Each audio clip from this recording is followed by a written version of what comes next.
செங்கல்பட்டு மாவட்டம் மாமல்லபுரம் அருகே பூஞ்சேரியில் நடைபெறக்கூடிய தமிழக வெற்றிக் கழகத்தின் 2ஆம் ஆண்டு தொடக்க விழாவில் பங்கேற்பதற்காக விஜய் நீலாங்கரையில் உள்ள வீட்டிலிருந்து புறப்பட்டிருக்கிறார். அந்த காட்சிகளை தற்போது நேரலையில் பார்க்கலாம். தமிழக வெற்றிக் கழகம் கட்சி தொடங்கப்பட்டு ஓராண்டு நிறைவடைந்ததை விதமாகவும் 2ஆம் ஆண்டு தொடக்க நிகழ்ச்சியும் தற்போது சென்னை பூஞ்சேரியில் அதற்கான ஏற்பாடுகள் செய்யப்பட்டிருக்கிறது. இதற்காக நீலாங்கரையிலிருந்து தன்னுடைய இல்லத்திலிருந்து நடிகர் விஜய் கிளம்பியிருக்கிறார். அந்த காட்சிகளை தற்போது பார்த்துக் கொண்டிருக்கிறோம். தமிழக வெற்றிக் கழகத்துடைய 2ஆம் ஆண்டு தொடக்க விழாவில் பல்வேறு முக்கிய அறிவிப்புகளை அவர் வெளியிடக்கூடும் என்று எதிர்பார்க்கப்பட்ட நிலையில் ஒரு மாவட்ட வாரியாக ஒவ்வொரு மாவட்டத்திற்கும் 15 பிரதிநிதிகள் வீதம் தற்போது அந்த நிகழ்ச்சி நடைபெறக்கூடிய அரங்கத்திற்குள் அனுமதிக்கப்பட்டு அமர வைக்கப்பட்டிருக்கின்றனர். இன்னும் சற்று நேரத்தில் இந்த நிகழ்ச்சி தொடங்க இருக்கக்கூடிய நிலையில் தமிழக வெற்றிக் கழகத்தின் தலைவர் விஜய் தற்போது தன்னுடைய இல்லத்திலிருந்து புறப்பட்டிருக்கிறார். அந்த காட்சிகளை தற்போது பார்த்துக் கொண்டிருக்கிறோம்.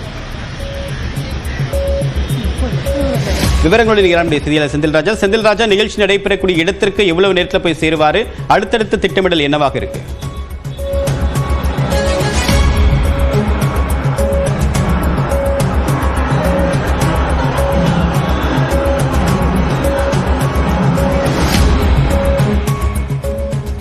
தமிழக வெற்றிக் கழகத்துடைய 2ஆம் ஆண்டு தொடக்க விழாவில் பங்கேற்பதற்காக தமிழக வெற்றிக் கழகத்துடைய தலைவர் விஜய் தற்போது தன்னுடைய இல்லத்திலிருந்து புறப்பட்டிருக்கிறார். நீலாங்கலிலிருந்து புறப்பட்ட அவர் இந்த நிகழ்ச்சி நடைபெறக்கூடிய பூஞ்சேரி கிராமத்திற்கு செல்ல இருக்கிறார். அங்கு பிரத்யேக ஏற்பாடுகள் செய்யப்பட்டிருக்கின்றன. இந்த நிகழ்ச்சியில் பங்கேற்பதற்காக ஆலோசகர் பிரசாந்த் கிஷோருக்கும் அழைப்பு விடுக்கப்பட்டிருக்கிறது. இணைகிறார் செய்தியாளர் செந்தில். விவரம் என்னென்ன நிகழ்ச்சி திட்டமிடப்பட்டிருக்கு?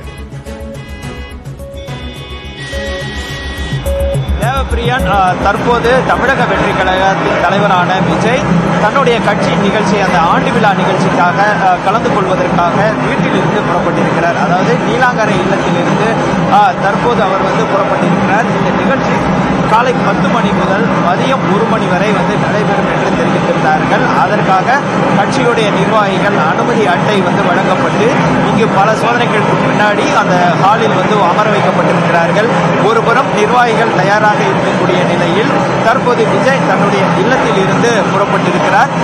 அவர் இன்னும் 1 மணி நேரத்திலிருந்து 1.25 மணி நேரத்திற்குள்ளாக மகாபலிபுரத்தில் இருக்கக்கூடிய அந்த பூஞ்சேரி என்ற கிராமத்தில் இருக்கக்கூடிய அந்த விழா நடைபெறும் இடத்திற்கு வந்தடைவார்.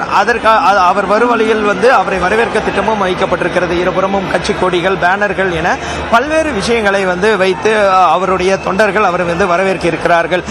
இந்த நிகழ்ச்சியில் இந்த அரங்கில் நடைபெறக்கூடிய விஷயங்கள் என்னவென்று பார்த்தீர்கள் என்றால், இன்று விஜய் முக்கிய அறிவிப்புகளை வெளியிடுகிறார். நாம் ஏற்கனவே தெரிவித்திருந்தோம். 6 உறுதிமொழிகளை முன்னிலைப்படுத்தி அவர் பணிகிறார்.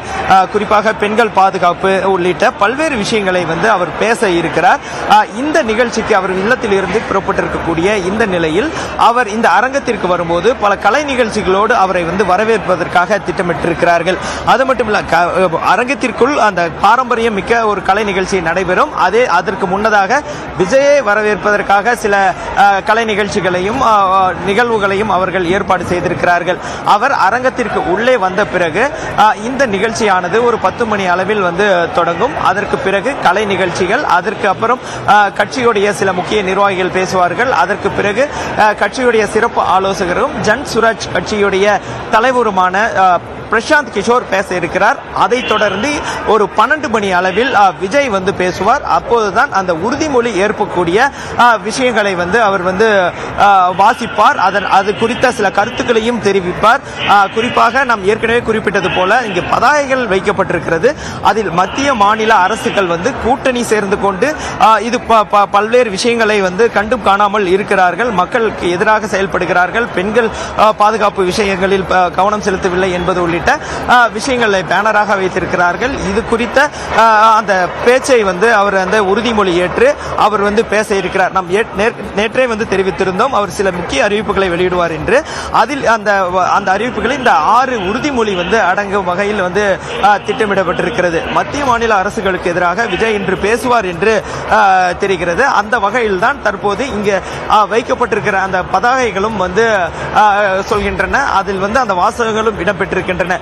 இது தவிர விஜயை வந்து வரவேற்பதற்கான நிகழ்ச்சி இருக்கிறது என்று தெரிவித்திருந்தேன். அதேபோல் இந்த நிகழ்ச்சியில் தங்களுடைய கட்சியின் தலைவர்கள் வந்து தலைவர்களுடைய அந்த கொள்கை தலைவர்கள் வந்து 5 பேர் இருக்கிறார்கள் இல்லையா, அவர்களுடைய குடும்ப உறுப்பினர்கள் உறவினர்களை வந்து இந்த நிகழ்ச்சிக்கு வந்து அழைத்திருக்கிறார்கள். குறிப்பாக காமராஜருடைய பேத்தி, அஞ்சலையம்மாளுடைய பேத்தி மற்றும் கொள்ளு பேத்தி, வேலு நாச்சியாருடைய குடும்பத்தினர் உள்ளிட்டவர்கள் இந்த நிகழ்வுக்கு வந்து வந்திருக்கிறார்கள். இந்த அரங்கம் என்பது தற்போது தயார் நிலையில் இருக்கிறது. கிட்டத்தட்ட 2000த்திற்கும் அதிகமான நிர்வாகிகள் இங்கு வந்து அமர வைக்கப்பட்டிருக்கிறார்கள். இன்னும் நிறைய நிர்வாகிகள் வந்து கொண்டிருக்கிறார்கள். இந்த ஒருங்கிணைப்பு பணிகளை வந்து இங்கு இருக்கக்கூடிய அந்த கட்சியுடைய பொதுச் செயலாளரான என் ஆனந்த் செய்து வருகிறார். ஒரு புறம் விஜய் தற்போது வில்லத்தில் இருந்து புறப்பட்டிருக்கிறார்.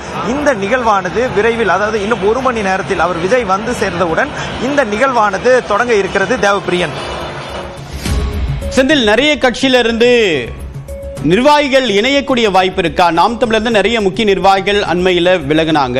அவர்களுடைய அடுத்த கட்ட நகர்வு என்னவாக இருக்கு? தமிழக வெற்றி கழகத்துடைய 2ஆம் ஆண்டு வியூகம் என்ன இருக்கு? கட்சி தொடங்கி 1 ஆண்டு நடந்துச்சு.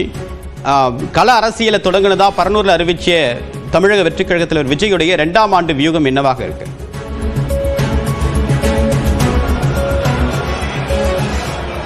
தேவப்பிரியன் தன்னுடைய கட்சி தொடங்கி 1 ஆண்டு நிறைவாகி அந்த 2ஆம் ஆண்டு துவங்குவதை தன்னுடைய கட்சி அலுவலகத்தில் கடந்த பிப்ரவரி 2ஆம் தேதி அவர் வந்து கொடியேற்றி வைத்து கொள்கை தலைவர்களுடைய சிலையை திறந்து வைத்து அந்த நிகழ்ச்சியை தொடங்கி வைத்திருந்தார். அதற்கு பிறகு மாவட்ட நிர்வாகிகள் தங்களுடைய பகுதியில் அந்த சமூக நல பிரச்சனைகள், மக்களுடைய பிரச்சனைகளில் வந்து கவனம் செலுத்த சொல்லியிருந்தார். நலத்திட்ட உதவிகளை வந்து கொடுக்க சொல்லியிருந்தார். அதோடைய இறுதி வடிவமாக தான் இந்த ஆண்டு விழா நிகழ்வானது நடைபெற இருக்கிறது. நீங்கள் 2 விஷயங்களை குறிப்பிட்டீர்கள். தாவேக்காவில் இருந்து விலகியவர்கள் தமிழக வெற்றி கழகத்தில் இணைவார்கள் என்று. அதில் வந்து காளியம்மாள் அவர்களுடைய பெயர் வந்து அதில் வந்து அடிபட்டு வந்தது. செய்திகளும் வெளியாகி வந்தன. நாம் விசாரித்த வரைக்கும் தற்போது வரை அது உறுதி செய்யப்படவில்லை என்ற ஒரு தகவல் வந்து கிடைத்திருந்தது. இருந்தாலும் இன்னும் சில முக்கிய நிகழ்வுகள் வந்து இங்கே இருக்கிறது. இதை தாண்டி தற்போது அந்த நம் ஏற்கனவே சொன்னது போல அந்த 6 கொள்கை அந்த உறுதிமொழிகளை ஏற்று பேச இருக்கிறார். அதில் கட்சி செயல்பாடுகள் குறித்தும் இருக்கும் என்றும் வந்து தெரிவிக்கிறார்கள். அடுத்த ஒரு ஆண்டுக்குள் வந்து தேர்தலை சந்திக்க வேண்டி இருக்கிறது. எனவே தன்னுடைய அந்த கட்சி தொண்டர்களை தயார்படுத்தி மக்கள் பிரச்சனைகளில் கவனம் செலுத்த வைத்து மக்களோடு நிற்க வைப்பதற்காக சில விஷயங்களையும் அடுத்தடுத்த கட்டமாக அவர்கள் வந்து செய்ய இருக்கிறார்கள். அதற்கான பணிகள் தான் தற்போது நடைபெற்று வருகின்றன. குறிப்பாக சில வாரங்களுக்கு முன்பாக தான் தமிழகத்தில் இருக்கக்கூடிய மாவட்டங்களை தங்களுடைய நிர்வாக வசதிக்காக 120 மாவட்டங்களாக பிரித்தார்கள். அதில் 95 மாவட்டங்களுக்கு நிர்வாகிகளை அறிவித்திருக்கிறார்கள். அதற்கான அதிகாரப்பூர்வ அறிவிப்பும் வந்து வெளியானது. குறிப்பாக விஜயை நேரில் சந்தித்து ஒவ்வொருவரையும் சந்தித்து அந்த தங்களுடைய பதவிக்கான அந்த கடிதம் வழங்கி அவர்களை பாராட்டி எப்படி செயல்பட வேண்டும் என்றும் அறிவித்திருந்தார். இந்த நிலையில் தான் இந்த நிகழ்வானது நடைபெற இருக்கிறது. இதைத் தொடர்ந்து அடுத்தடுத்து மக்கள் பிரச்சனைகள் கவனம் செலுத்துவதற்கு அவர் வந்து திட்டமிட்டிருக்கிறார். அது மட்டும் இல்லாமல் தன்னுடைய அந்த இறுதி திரைப்படத்துடைய படப்பிடிப்பை முடித்துவிட்டு அவர் நேராக நம்ம ஏற்கனவே கடந்த ஜூலை மாதம் 15ஆம் தேதியே வந்து குறிப்பிட்டிருந்தோம். அவர் வந்து நடைப்பயணம் வந்து மேற்கொள்ள இருக்கிறார்.